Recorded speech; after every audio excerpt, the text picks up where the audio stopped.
Astronomers from around the world are expressing excitement about a radio signal coming from deep space. New Scientist magazine reports some say it might be a signal from an alien civilization. The signal coming from a point between the Pisces and Aries constellations has been detected 3 times by the SETI radio telescope in Puerto Rico. The giant antenna uses a worldwide network of personal computers to sift radio signals from space. Sounds like a movie. It does. Contact, maybe? Yeah, Thank you, Bill. Bay Area scientists today said we need to decide what we're going to say to extraterrestrials. A recent discovery of a mystery signal, along with new technology, are leading some to predict we'll soon have a chance for a cosmic conversation. It's really startling when you think about it. KTVU Health and Science Editor John Fowler is here now with more. John? Startling it is, and it could be humanity's most important message, a simple hello. Across the globe, radio receivers like these are listening for a signal of intelligent life in the universe. And as in the movie Contact, real astronomers today say they have at least one mystery signal picked up by this dish in Puerto Rico last month. And they're confident technical advances will turn up a sign of ET. We probably won't be able to decode it. We'll know they're out there, there's something out there, but we won't know much about their civilization. To come here and, molest us. According to the famous Drake equation, astronomers estimate there are some 10,000 intelligent civilizations just in our galaxy. The nearest one is likely very far away. But many scientists urge caution when it comes to initiating contact. They say it might be foolish, even dangerous for Earth, to assume we know all the risks. I don't think Earthlings should transmit messages right now. We're an emerging civilization. We're just getting in the game. Wertheimer heads the SETI at Home project at UC Berkeley. He says listening is one thing, replying quite another. We're just learning how to do this, and we really don't know what we're up to, and so we need to be careful.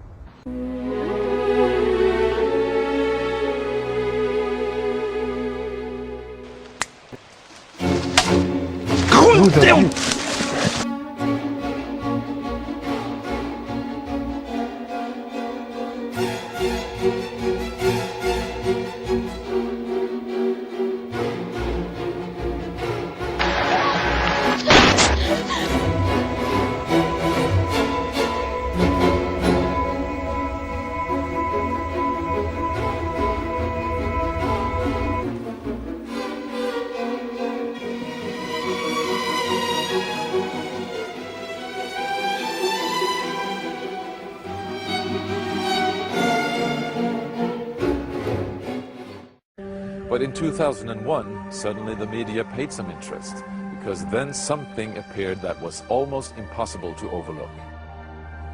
Right behind me is Britain's largest radio telescope, the Chilbolton Observatory. And here it was that the greatest sensation in the crop circle history was to appear in the fields right in front of the telescope. On the morning of 14th of August 2001, a formation was discovered which was different from any other previously seen. From the ground it looked like a tangled mess, wisps of crop spread around in no system. However, in the evening with growing shadows, a picture appeared, unmistakably that of a face. That picture represented a whole new technique, a screen technique, the same that's used for printing a picture on paper. 3 days later, the face was joined by something that looked like a data strip. Rows of counters made out of standing and flattened crop. But soon an astonishing similarity is discovered. In 1974, the astronomer Carl Sagan composed a message that NASA sent into space from the Arecibo telescope in Puerto Rico. Binary figures which constituted a graphic code presenting key factors about humans and the planet we live on. 27 years later, an identical pattern appears in a crop field right in front of a similar radio telescope.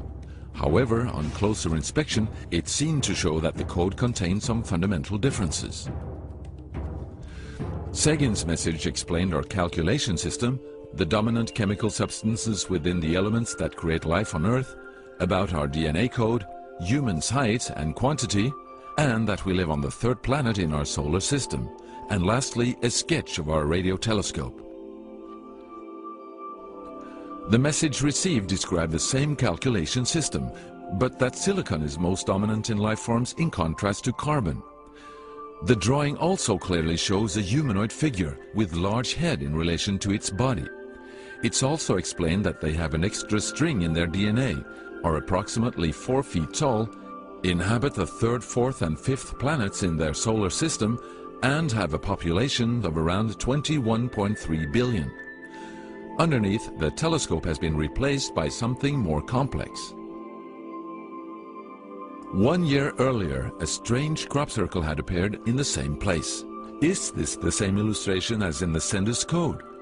Is this the correspondence radio telescope?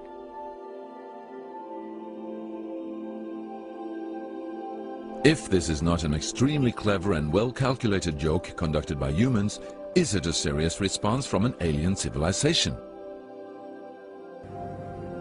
The Chilbolton crop formations really gave new life to the speculations of who is behind this. Is it aliens? Where do they come from? And what is their purpose of this type of communication? The following year, very nearly on the same day, a new picture appears that gives new force to the alien theory, this time in Crabwood, near the town of Winchester in Hampshire. Once again we see a face, but this time there is an unmistakable resemblance to something extraterrestrial. The picture also contains a print, somewhat similar to that of a CD, with something that appears to be a coded message. This formation also has a new type of design, this time with horizontal line patterns of variable thickness, similar to that of a TV picture. The message on the disc is similar to a spiral band built up of many boxes. But data expert Paul Weige manages to decipher the message. And I had to enlarge the disc quite substantially on the computer and run some image analysis over it to make it clear so that I could see what was a standing tuft and what was flattened. And while I was doing this, I noticed that every so often there was almost a mistake in the diagram. It was like there was a tuft, where the little square tuft, it had done sort of half size. I thought that was a bit odd, and it seemed fairly regular. I was going round, and I sort of counted up, and it was sort of literally every sort of 8 bytes or whatever. And I thought, oh, 8 bytes, and yeah, from computer side, is obviously some sort of binary code. So then I did the straightforward thing, and I just converted it into ASCII, which is the standard sort of computer language that you encode the alphabet in. And of course I then started to get words forming out, and I thought, I'm getting somewhere here. So I then did the whole thing for the whole lot, and got this message. The message is in English and reads as follows. Beware the bearers of false gifts and their broken promises. Much pain, but still time. There is good out there. We oppose deception. Conduit closing. Many have been surprised by this message. Are there aliens with such faces that we should be aware of? Or is this a picture of the sender? Does this indicate the start of actual close contact with neighbors in the universe? My own, and this is only a hypothesis, belief about this, is that there's an effort of the extraterrestrials are gradually trying to communicate with us. A very slow process, giving us a lot of time to digest the fact that we may not be alone here.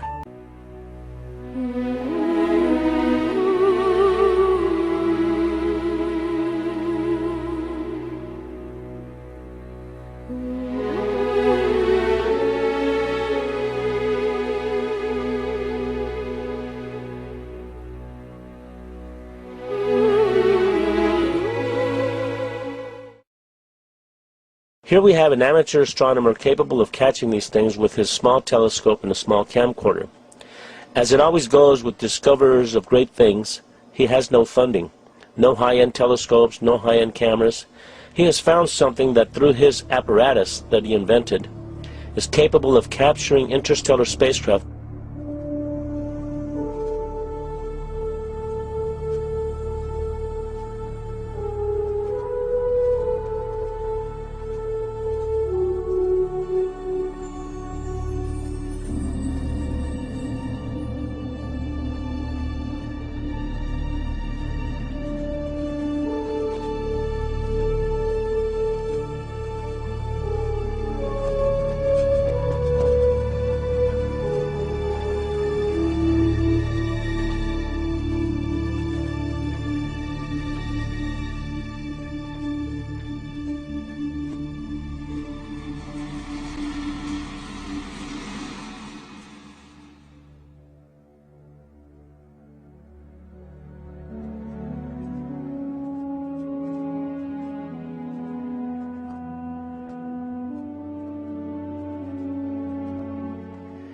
If the starships that John Leonard Walson has captured in deep space are ours, then I am glad we have them out there protecting our planet. What they are protecting us from is thought-provoking, to say the least. These things are enormous. On the other hand, if they are not ours, I wonder who or what is operating them. There was a fear then that, of something out there. It became a very big concern. Asteroids, UFOs, people coming from other places. Paranoia was also there within the government. You know, at certain levels, you could feel it. You knew it was happening. I noticed the satellites' positionings. I said, now this is supposed to be a system that tracks radar anomalies on Earth, right? You know, the whole thing, the movement. Yep, that's what it does. And I said, well, why are half of them pointed towards the outer space? Towards the moon, towards areas that are just blank space? Well, I don't know, was the reply. He says, never thought about it. He says, well, at least half of those satellites you got up there aren't looking at Earth. I said, what are they looking for? He says, well, you got to have need to know about that. I said, I see. In other words, who's coming? He says, we don't know. About end of subject. Ever since I got involved with John Leonard Walson, I always now look at the Big Dipper in a totally different way. I can't wait to have people all over the world seeing them. The great thing about the interstellar starships is we know where they are.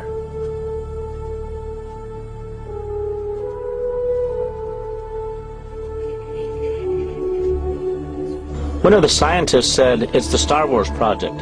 Okay, if that's the case, where were we when they put these things up there? When one thinks how much one large structure weighs, it's inconceivable how we got it into deep space. The machinery it would take to construct one of these things is no less conceivable. And the fact that they can expand and transform into different shapes in deep space is extraordinary. There are questions I have. If they are man-made, then we must have technologies that are way beyond our comprehension. What kind of energy systems are being applied here? This is one big puzzle that has yet to be solved, or at the very least, acknowledged.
As John Leonard Walson follows them with his telescope, they are in perfect sync with the Earth's orbit, posing as a star in Orion's belt, the Big Dipper, Vega, or in other constellations.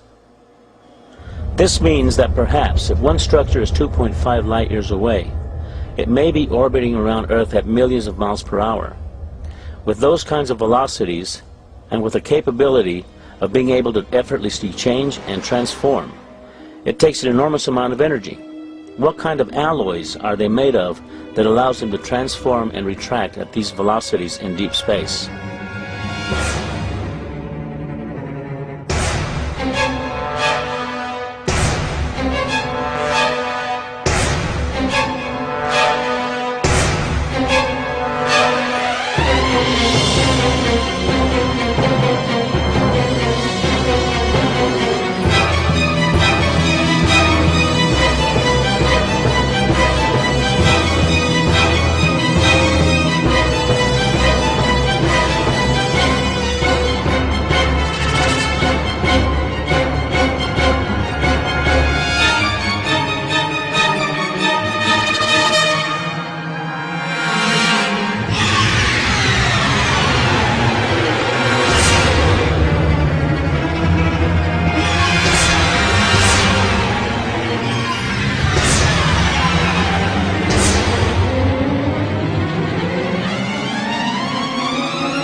has taken us at least 10 years for the United States, with the help of Russia and other countries, to construct the space station. And when you look at these huge structures that are in deep space, you just have to wonder, what are these things? Who inhabits them?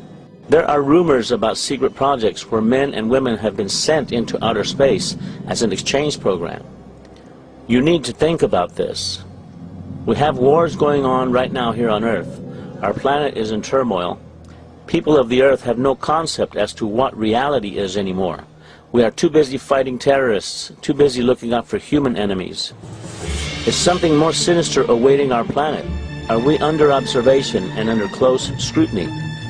We don't know what we are about to learn about the interstellar communities that are obviously among us, orbiting our planet in our immediate solar system. For the moment, we have barely tipped the iceberg.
Here we have an even more amazing piece, and you know, you are all some of the first ones to see these. And you can see again we have a solar system.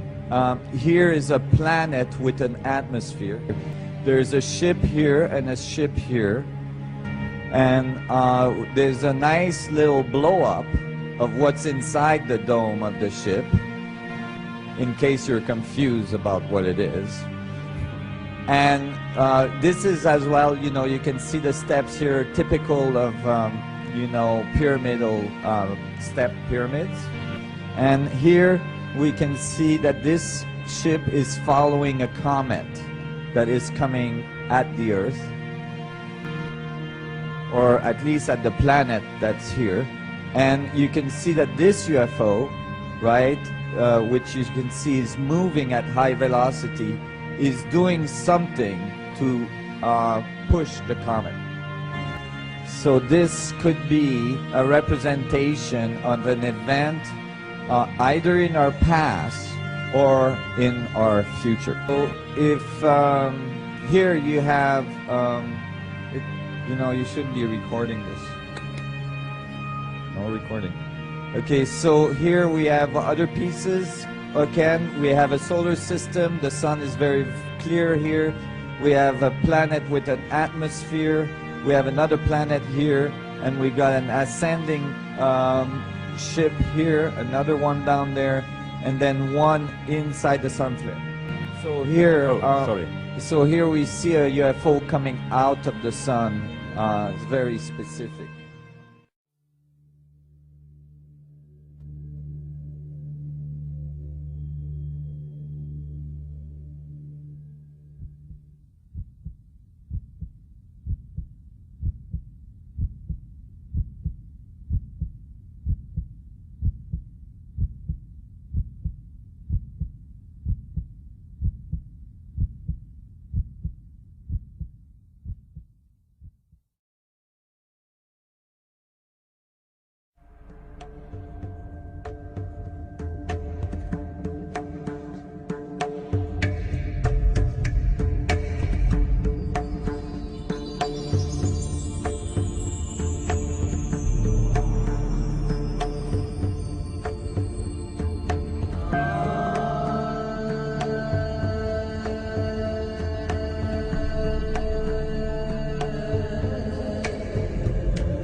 They're called crop circles, huge geometrically perfect shapes that literally appear overnight, carved right out of farmers' fields.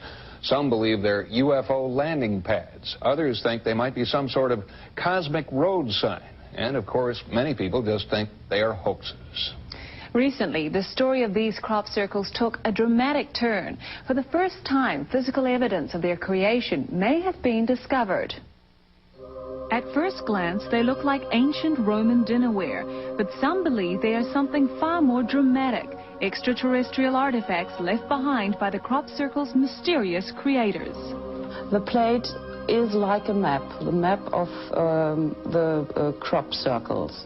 You know, the same signs you saw on the fields, you saw on the plate. These are ancient sacred symbols, and in my opinion, the phenomenon appears to reawaken our hidden memories of these ancient symbols of communication, to tell mankind that we are really entering a new age, the age when the gods return. All indications are that this is part of a pattern of powerful, unusual intelligence showing itself on the planet. Is an alien power drawing messages on a canvas of grain? Are these circles an elaborate global hoax? Our story of the latest development in this mystery begins on the morning of July 20th, 1991, when jogger Hans Slan discovered these patterns carved into the wheat fields of Grasdorf, Germany. 150 feet long and 50 feet wide, they were inscribed with ancient symbols that appeared to be in the lost Celtic language. This is a message. This is indeed a message by a non-human intelligence. After receiving a telephone tip, local journalist Claudia Briebach was one of the first investigators to arrive on the scene. She immediately ordered a series of aerial photographs for analysis. They were just huge. They were really amazing because they were so huge, and I first thought it couldn't be a human being doing this. If it's a human being having done this, it's a genius, really. Because I think it was about 100 meters long, and the circles were exactly made, and it was really beautiful. Our investigative team invited German researcher and author Michael Hessemann to analyze the origins of the Grasdorf circles. He began with a land survey to determine if the circles could possibly be a hoax. If you fake them, you would really align them with the tram lines. But they are not in alignment to the tram lines. And it is exactly in an east-west alignment. And so really guide me to the conclusion that we have a real phenomenon and that they are not made by human beings. Analysis of soil and plant samples taken from the Grasdorf circles revealed some unusual characteristics. The stalks are bent but not broken. They lay down one by the next one next to each other in a circular pattern. We found molecular changes, we found genetic changes, we found all indications of a great heat. Scientific tests performed by the Technical University in Berlin showed radiation levels inside the crop circles that were 172% higher than in the field around it.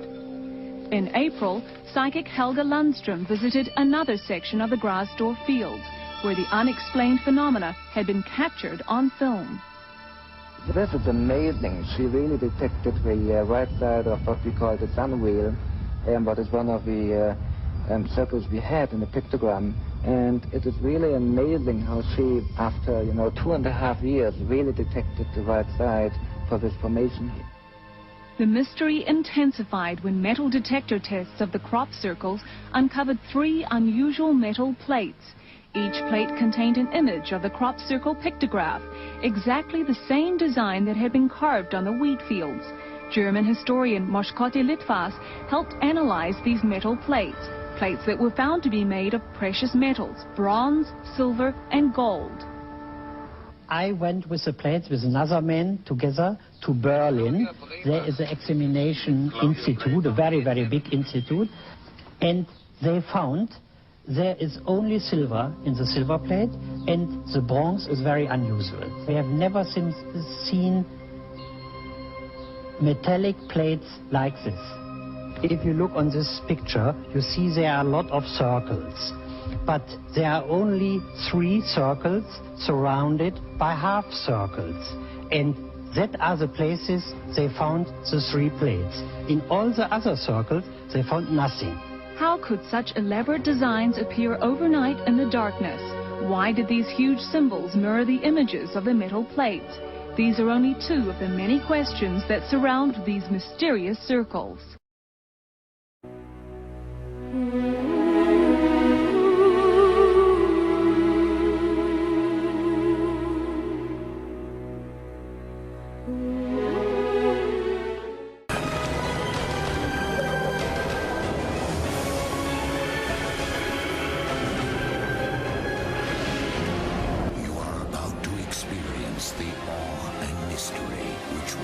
From the deepest inner mind to the outer limits.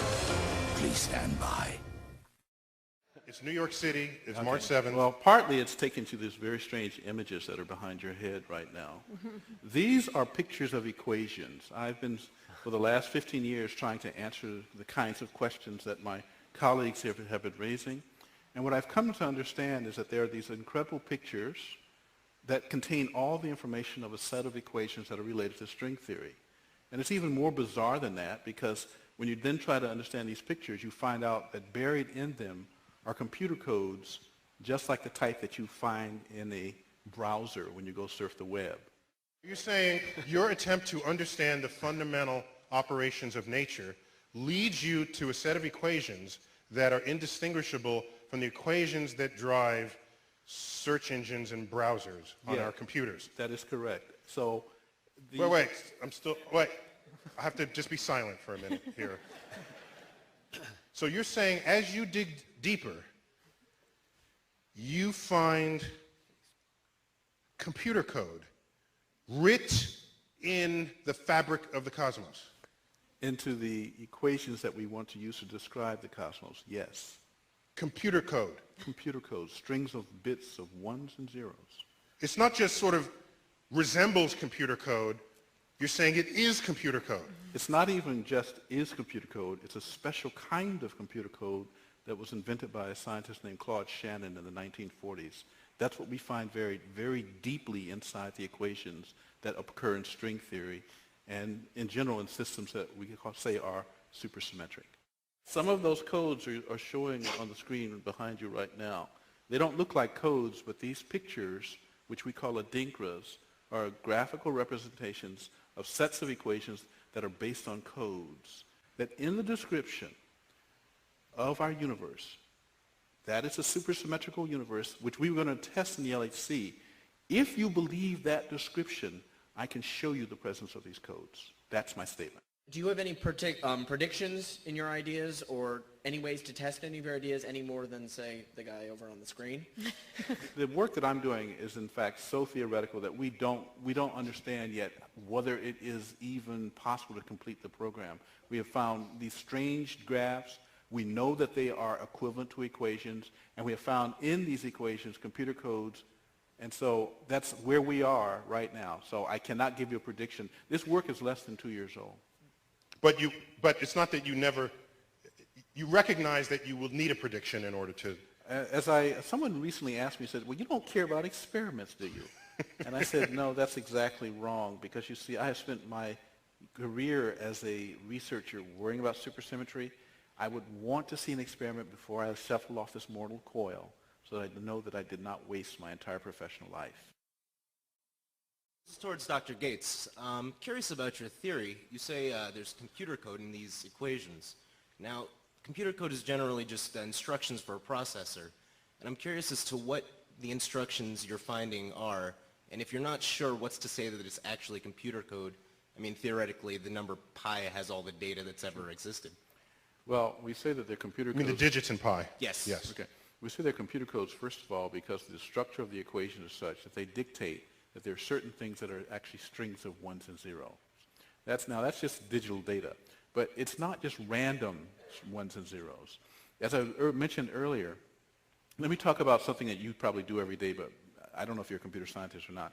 Most of us sit at our... Sounds that kind of fluency. Okay, well, most of us sit at our computer screens and we type on the keyboards, and we then send these, if we're using a browser, we're sending strings of ones and zeros elsewhere.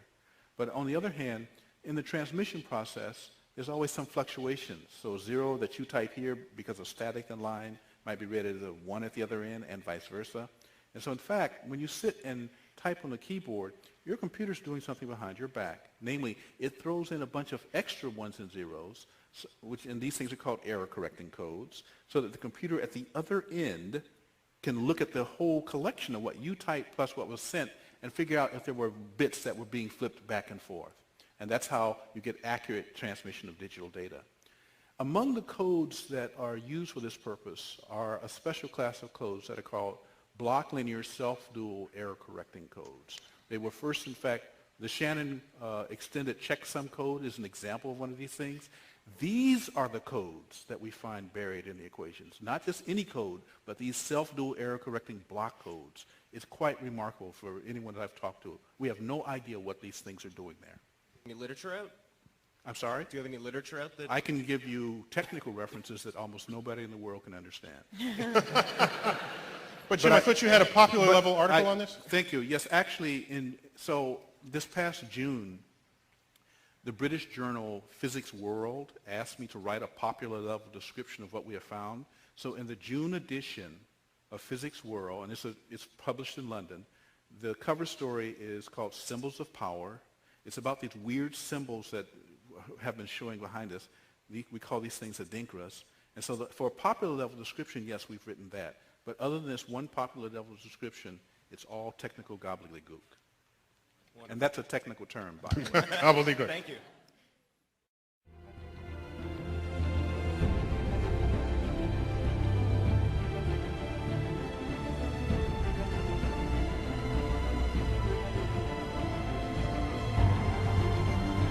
There's a philosopher at Oxford, Nick Bostrom. The argument is called the simulation argument, and he argues that we are all very likely not living in a real universe, but living in a simulated universe. And we are being simulated on the hard drives of computers of the future. Now he gets there with a few simple steps. You simply have to acknowledge that consciousness is at bottom the result of information processing at the level of the brain, and there's nothing magical about brains. It could be information processing in a computer of the future. Most scientists think that's true. They don't think there's anything magical about the wet stuff in our heads, and that consciousness is at some point going to be instantiated in computers.